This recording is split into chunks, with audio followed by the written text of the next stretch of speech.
दो बुद्धिमान व्यक्ति की कहानी। बहुत पुरानी बात है। एक गांव में दो लड़के रहते थे। एक का नाम ज्ञानवान है और दूसरे का नाम बुद्धिमान था। लेकिन दोनों पढ़ने लिखने में बहुत कमज़ोर थे।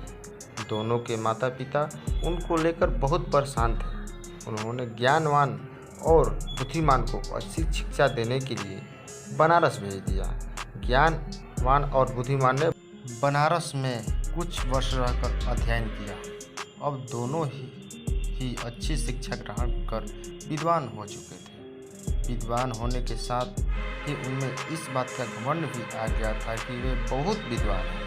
हर जगह दोनों ही अपने को अधिक श्रेष्ठ और दूसरों को नीचा दिखलाने का प्रयत्न करते थे। दोनों को कई बार उनके शिक्षक ने इस बारे में समझाया, किंतु दोनों अपने को ही श्रेष्ठ समझते थे। शिक्षा खत्म होने के बाद दोनों को बनारस से अपने गांव लौटना था। रास्ता बहुत लंबा था। चलते चलते उन्हें रात हो गई और उन्होंने एक गांव में अपना डेरा डाला। गांव के जमींदार को जब पता चला कि उनके गांव में बनारस के विद्वान आए हुए हैं, जमींदार साहब ने दोनों विद्वान को रात्रि विश्राम और भोजन के लिए अपने घर आमंत्रित किया।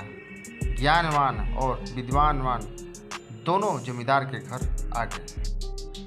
जमींदार ने दोनों को रुकने की अलग अलग व्यवस्था की और स्वादिष्ट पकवान बनवाए।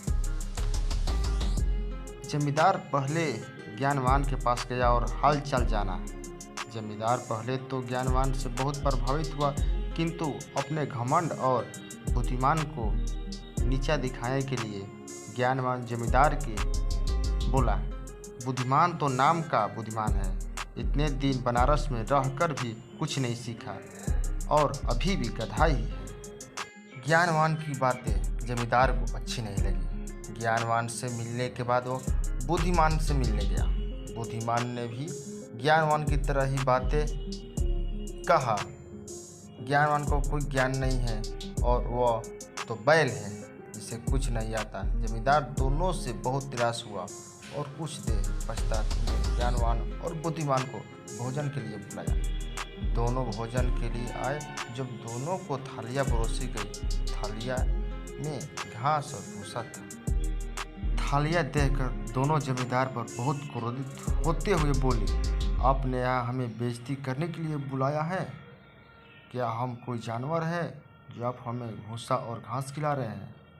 जमींदार हाथ जोड़कर बोला, मान्यवर, आप विद्वान हैं और मेरे मेहमान हैं। मेरा उद्देश्य है आपको बेइज्जती करना नहीं।